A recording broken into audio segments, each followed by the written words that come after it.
Hi, welcome to the Got Vision workshop for students. This is all about designing goals to get you where you want to go. My name is Kate Theobald. I work in the Office of Undergraduate Research at the University of West Georgia. This is probably my favorite workshop to do for students, and I'm so excited to bring it to you in a virtual format today. If you have any questions, please shoot me an email. My email is kate@westga.edu. I'm available and happy to help you through the goal setting process and to answer any questions that you have. First, I just want to start off with a couple quotes that seem really meaningful to me as I get started on goal setting every year. First is from Christopher Allen. He says, "This time next year, you can either be celebrating things that you wanted to achieve or making the same resolutions over again." Which leads me to my next quote from Laura Casey that says, "There's nothing magical about January 1st. Now, as I'm recording this, we're on the last day of March 2020. Everybody's home.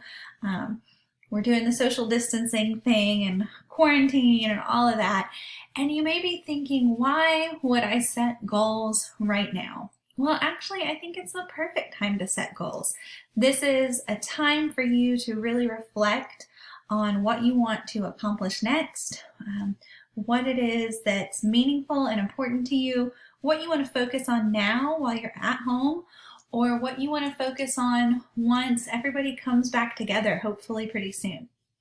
So I think now is a great time to set goals. And you can start new goals and look at your life 1 year from today, no matter what today is. It doesn't have to be January 1st. So I want to talk to you about what I call high impact goals. Excuse me. Now, these are the goals that will actually make a difference in your life during the next year. So high impact goals are the ones that are really worth working on because they're personal, they're specific, and they're connected to your vision of where you want to be 1 year from today. So these aren't goals that someone else has given you or things that you think you should be doing. These are the goals that truly are personal to you and will make a big difference in your life. So let's dig into how we set those. Now, I'm a very visual learner, and I'm sure a lot of you are as well. So whenever I set new goals, I like to diagram them out and see kind of what impact I think those goals will make on my life. So I want to show you the diagram that I use when I'm deciding whether something is worth setting as a goal. So first, I want you to look at the impact of the goal. Now, we're going to put this on the vertical axis here. And think about impact as the positive difference that can be made in your life. So if you're thinking about a goal, think about what kind of impact that goal will have on your life. And if you can't think of any goals right now, that's okay. We're going to walk through that process of setting goals too. I just want you to see kind of the thought process behind how we set goals. On the horizontal axis, I want you to think about the perceived magnitude of your goals. So we know the impact, the positive difference that can be made in our lives by a certain goal, by achieving that goal. But now I want you to think about perceived magnitude. Notice I don't say magnitude, I say perceived magnitude, because that's how large or challenging a goal feels. So it might not feel like there's a huge magnitude or a lot of challenge to a goal that's like drinking enough water, or going to class every time that it meets, making sure that you're logging into your online classes every single day. Those goals have a pretty low perceived magnitude, but could actually have a really high impact. And then there's goals like get into med school or apply for a Fulbright that seem to have a much higher perceived magnitude. So I want you to think about where your goals would land on this axis of perceived magnitude. If we make this a grid, first I want to point out that we are not setting low impact goals. Okay? We only want to set those goals that have the potential to make a high impact, so a large positive difference in our lives. So don't focus on a goal that you don't think is really going to make that big of a difference. So in this quadrant, we have the high impact but low perceived magnitude goals. These tend to be wellness goals, and we'll set a few of those in a minute. You want to set 1 to 4 goals for the year in this area. So by wellness goals, this might be exercise 2 to 3 times a week, drink enough water, or Anything else that you think could really have a high impact, but doesn't feel like it necessarily has that perceived magnitude? And for most people, these are goals in wellness areas, which we'll dig into a little bit more on the next slide. And our other quadrant is the high impact, high perceived magnitude goals. And you want to set, again, 1 to 4 goals in this area. These tend to be achievement goals. These are the ones like earn a 4.0 this semester, or apply to graduate school, things like that, that do seem to have much more of a high impact. And like I said, those tend to be achievement type goals. So let's focus first on wellness goals. So I want you to pause the video for a second, grab a sheet of paper, something to write on. You can open a blank doc. I really believe in the power of handwriting, so I encourage you to get a sheet of paper and a pen. So go ahead, pause the video for a second, and then come back once you have that.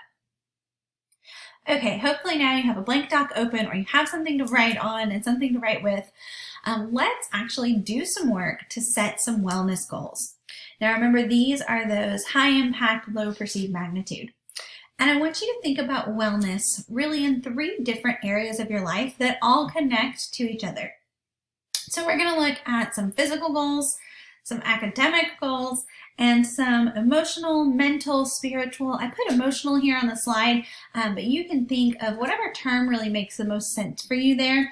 Mental, emotional, and spiritual tend to be the 3 terms that most people choose, but kind of that area of yourself. And I want you to consider that you need to be well in all 3 areas in order for your life to feel like you're thriving and you're doing well. If one of those areas falls off, or you're not doing well in one area, it impacts all of the others. For example, let's start with physical. Let's say you get sick. You have a sinus infection, you get the flu, something like that.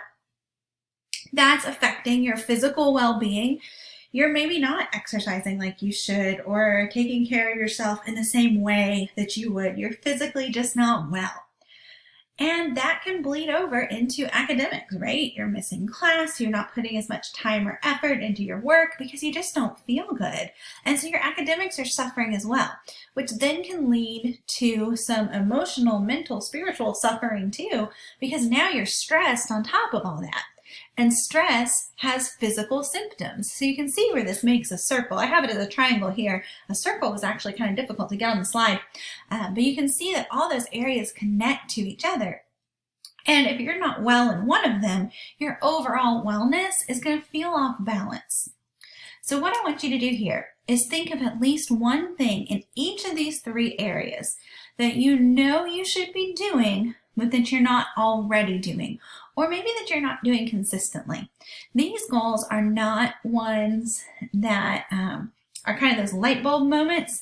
It's more, yeah, I know I should do this, but I don't.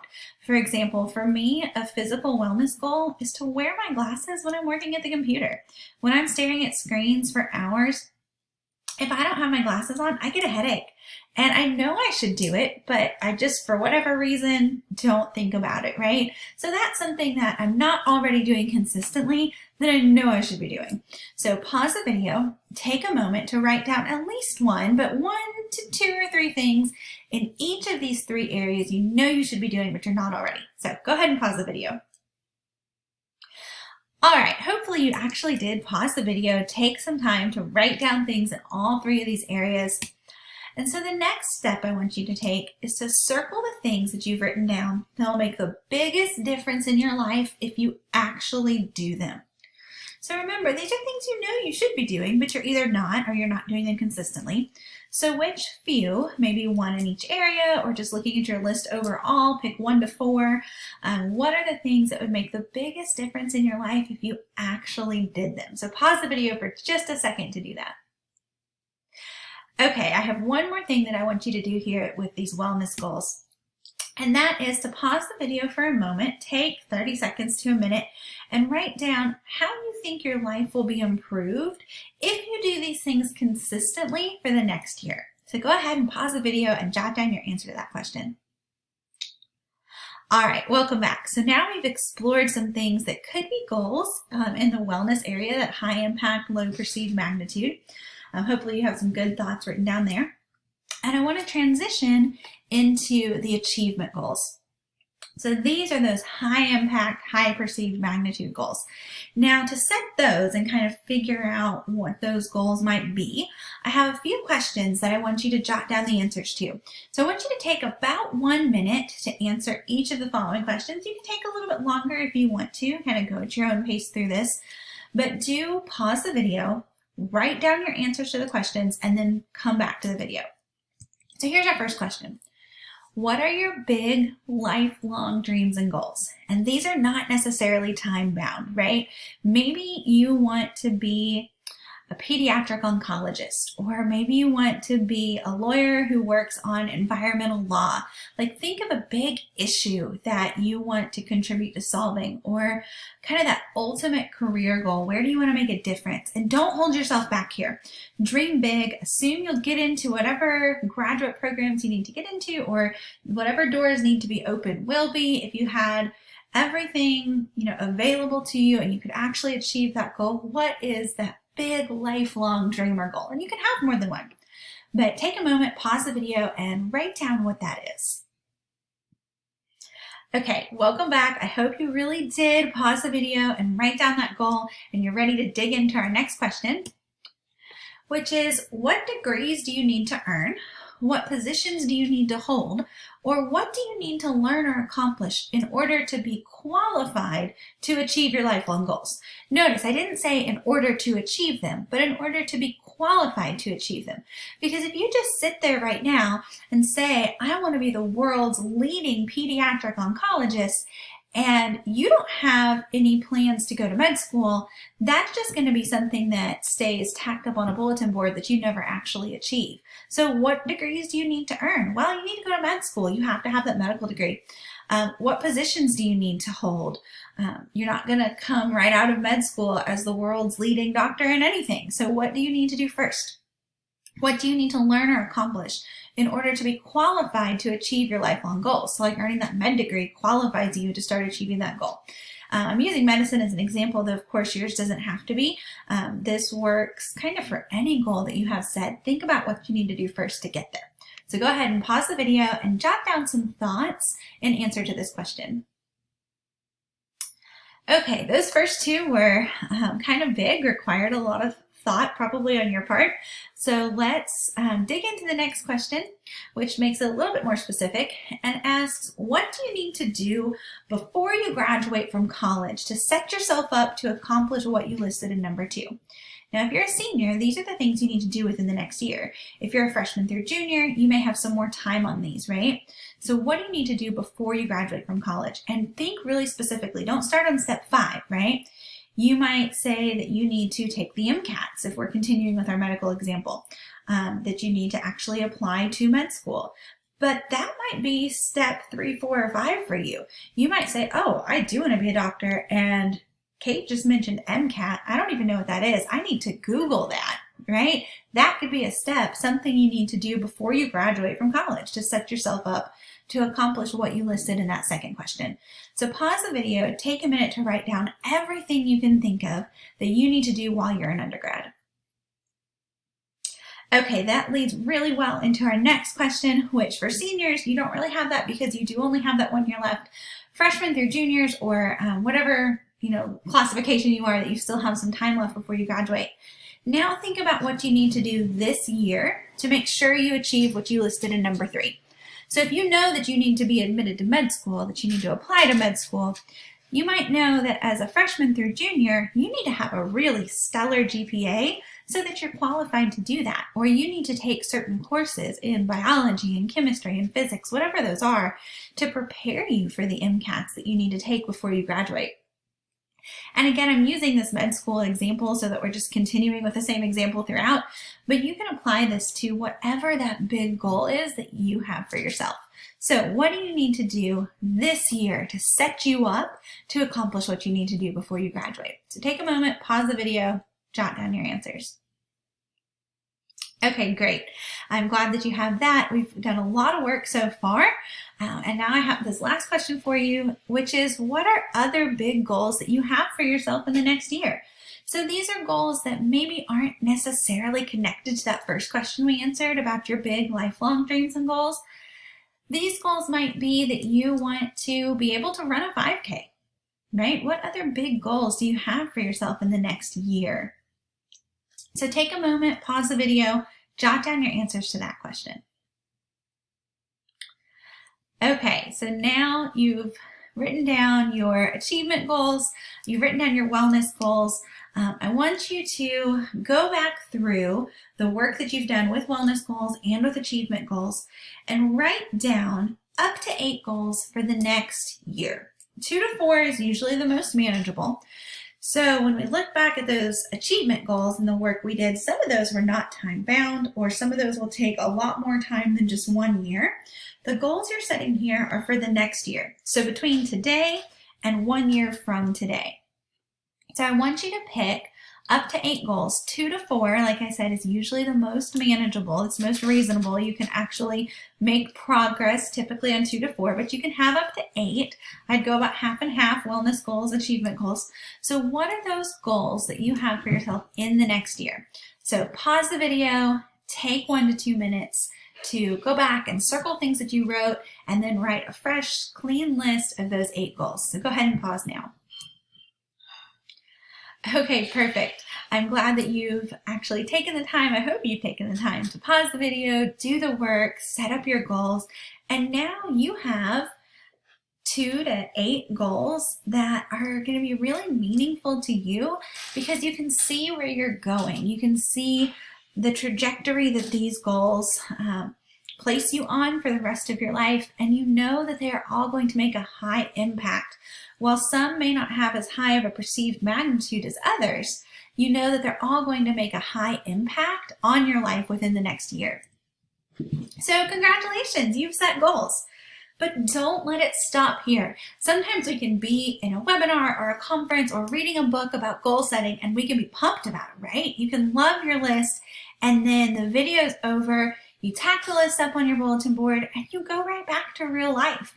And it just stays there for the next year. Remember that quote at the beginning? This time next year, you can either be celebrating things you wanted to achieve or making the same resolutions over again.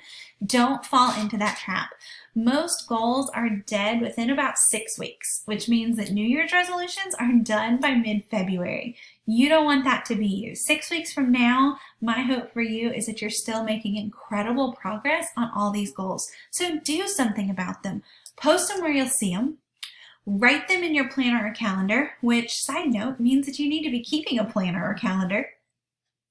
Set a weekly reminder for yourself to check in on your goals. I like doing this on Monday mornings when I'm setting up my week and getting my head around everything that's in my calendar. I check in with each of my 8 goals and see what it is, what small action steps I can take this week to actually make progress towards achieving these goals. And that's something that you can do right now. If you want to pause the video again, write down a little list of small action steps that you can take this week to achieve your goals. Okay. The next thing I want you to do, and this is something you can do after the video is over, we're almost finished, is to take a few minutes to work on a vision board. Now, I do vision boards a little bit differently than you might have seen before. Yes, you can make them beautiful. You can use something like Canva and pull images from an image search. If you're kind of the old-fashioned vision board person where you want to actually take physical magazines, if you have them, and cut out pictures, that's great. But a vision board to me is not just motivational quotes and pictures of palm trees. That's a nice art project. That's pretty. It may feel motivating to you, but I don't think that actually carries much impact. Remember, we're talking about things that are high impact, right? So I want you to use your vision board, whether that's visual or written. Mine's written. It's about a page, couple paragraphs of writing, answering the question, 1 year from now, if you have met all of your high impact goals, how will your life be different and better?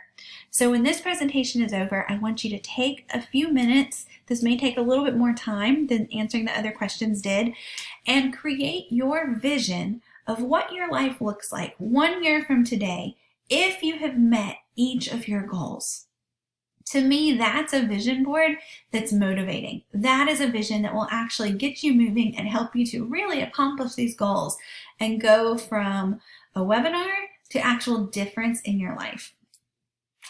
Lastly, I just want to say thank you. Make sure that when this is over, you really do that vision board. Go back through, look at all the notes that you've written down, the goals that you've set for yourself. If you have any questions about any of this, my email's here on the screen.